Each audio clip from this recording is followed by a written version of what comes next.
Good morning class third. बच्चों subject है आपका social studies. So please open your book. इसमें आज हम स्टार्ट करने जा रहे हैं lesson number 2,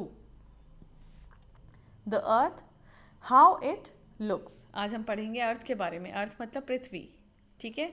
how it looks मतलब ये कैसे दिखती है, इसके बारे में आज हम पढ़ेंगे। तो आप भी पेज नंबर 6 ओपन करिए और ध्यान से सुनिए। Suppose you have a big ball and a little ant is crawling on this ball. Suppose करिए, सपोज मतलब होता है मानना, किसी चीज़ को अज्यूम करना। तो सपोज करिए कि आपके पास एक बिग बॉल है, मतलब बड़ी बॉल है, and a little ant is crawling, और एक छोटी सी आंट जो है, चींटी जो है, उस पर क्रॉल कर रही है। मतलब जैसे चींटी चलती है तो क्रॉल करके उस बॉल पे चल रही है। Can the ant see the whole of the ball at once? तो आप इस बात से सोचिए कि जो चींटी उस बॉल पे चढ़ रही है, तो क्या वो चींटी उस बॉल को, अगर वो आगे से चढ़ रही है, तो क्या उसको उस बॉल का चारों तरफ का पार्ट दिख रहा है? पीछे वाला पोर्शन भी क्या वो देख सकती है आगे से चलते हुए? तो नो, वो नहीं देख सकती है, ठीक है। No it can't. The ball is too big for the little ant. ये बॉल, अगर हमने एक बड़ी बॉल की बात की है, तो एक छोटी सी चींटी के लिए बॉल बहुत बड़ी है।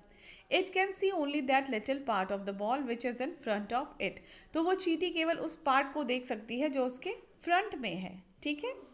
Similarly comma our earth is too big for us. उसी प्रकार से हम एक चींटी की बात कर रहे थे, उसी प्रकार से हम अगर अपनी बात करें तो हमारे लिए भी ये पृथ्वी क्या है, बहुत बड़ी है। टू बिग, TOO, टू मतलब बहुत ज़्यादा बड़ी है हमारे लिए भी। We can't see the whole of it at once. हम भी इसको एक नज़र में नहीं देख सकते हैं। We can see the only a little part of it. हम भी इसका एक छोटा सा भाग देख सकते हैं।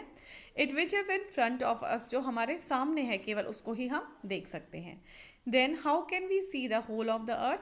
तो फिर क्वेश्चन आता है कि किस प्रकार से हम इसके पूरे पार्ट को देख सकते हैं।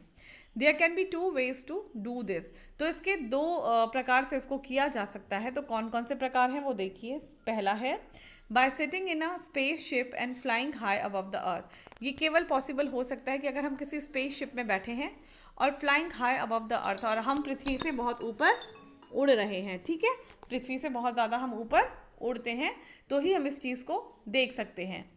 सेकेंड है by making a small model of the earth and looking at it. और पॉसिबल है किस तरह से, अगर हम क्या करें, मेकिंग अ स्मॉल मॉडल, हम एक छोटा सा एक मॉडल तैयार करें पृथ्वी का, एंड लुकिंग एट इट, और उसको देखें, ठीक है। आगे बढ़ते हैं page number 7। Even then we can't see the whole of the earth at once. हम पृथ्वी को एक ही झलक में, एट वंस मतलब एक साथ, हम इस पृथ्वी को नहीं देख सकते हैं। We know that the earth is round. हम सभी जानते हैं जो हमारी पृथ्वी है वो कैसी है, राउंड है, मतलब गोल है। We can see only that half of it. हम इसका वही हाफ पार्ट देख सकते हैं, आधा हिस्सा देख सकते हैं। Which is in front of अस, जो भाग हमारे सामने होता है हम केवल उसको ही देख सकते हैं। To see the, in order to see the other half, और उसका जो दूसरा हिस्सा है वो देखने के लिए क्या करना पड़ेगा। फर्स्ट है what will have to take, we will have to take our spaceship round to the other side of the earth. हमें अपना स्पेस शिप को है other side of the earth भी पृथ्वी के दूसरे भाग में ले जाना पड़ेगा। सेकेंड है we will have to rotate the globe. हमें ग्लोब को रोटेट करना पड़ेगा, घुमाना पड़ेगा, so as it to bring the other half in front of us, ताकि उसका जो पिछला भाग है वो हमारे सामने आ जाए। It is not easy for us to go up in a spaceship. और ये हमारे लिए पॉसिबल नहीं है कि हम स्पेस शिप में जाएं and see how the earth looks, और अर्थ को देखें वहाँ से जाकर कि हमारी पृथ्वी कैसे दिखती है। But it is very easy to see the earth with the help of a globe. तो हमें सबसे ईजी तरीका हमारे लिए क्या है पृथ्वी को देखने का, ग्लोब। ग्लोब क्या है, a model of the earth is called a globe. तो हम केवल एक ग्लोब को अगर देख लें तो हम ये समझ सकते हैं कि हमने एक पृथ्वी को देख लिया है, ठीक है। पेज नंबर 7 में पढ़ते हैं ग्लोब के बारे में।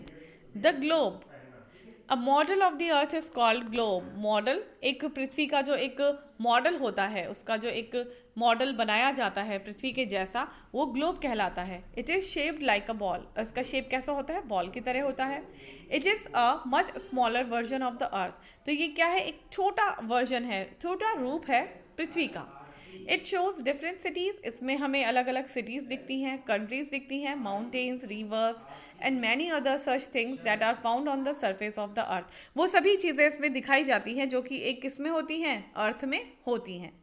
A globe is usually mounted on a stand. तो ये ग्लोब अगर आपने कभी देखा है, ऑफिस में होता है, स्कूल में होता है, तो अगर आपने कभी ग्लोब देखा है तो आपने देखा होगा कि ये किसी एक माउंटेड होता है, एक स्टैंड पे जोड़ा गया हुआ होता है। A metal road passes through its centre. एक मेटल रॉड होती है, जैसे आप देखिए यहाँ पे, ये इसका स्टैंड है, ये एक मेटल रॉड इस पर जुड़ी हुई है, ठीक है, बीच में ये देखिए, ये बीच है, ठीक है ना। We can easily turn the globe since it rotates around this rod. तो ये क्या है, इस जो ये गोल शेप वाला जो जिसे हम ग्लोब कह रहे हैं, ये इस रॉड में अटैच किया जाता है और इसको हम क्या कर सकते हैं, हाथ से रोटेट कर सकते हैं, घुमा सकते हैं, ठीक है। आगे बढ़ते हैं, page number 8। A globe and the earth. A globe is not fix. जो ग्लोब होता है वो फिक्स नहीं होता है। It turns on the metal road that passes right through it. ये क्या होता है, ये एक मेटल की रॉड में अटैच होता है जिससे हम इसको स्लाइड कर सकते हैं, घुमा सकते हैं। This metal rod is just like the axis of the globe.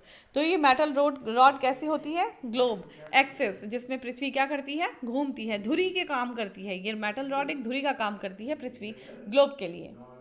Like the globe the earth two is not fix. Globe के ही जैसे जो पृथ्वी है वो भी फिक्स नहीं है। It continuously turns round its axis. ये भी कंटिन्यूसली चल रही है, घूम रही है अपनी ही धुरी पे। The earth axis is not a metal. लेकिन जो हमारी पृथ्वी की जो धुरी है वो मेटल रॉड नहीं है। It is an imaginary line going through the centre of the अर्थ। ये इमेजनरी लाइन है, एक काल्पनिक रेखा है जो किससे जा रही है, through the centre of the अर्थ। हमारी पृथ्वी के बीचों बीच से ये इमेजनरी लाइन चल रही है, ठीक है। We can see only one half of the globe at one time. हम केवल ग्लोब का एक ही हिस्सा देख सकते हैं एक समय में। The other half of it is hidden from our eyes. और जो पिछला हिस्सा है वो हमारी नज़रों से छुपा रहता है। Since it is on the other side of the globe, क्योंकि वो पीछे है इसलिए हम उसको देख नहीं सकते।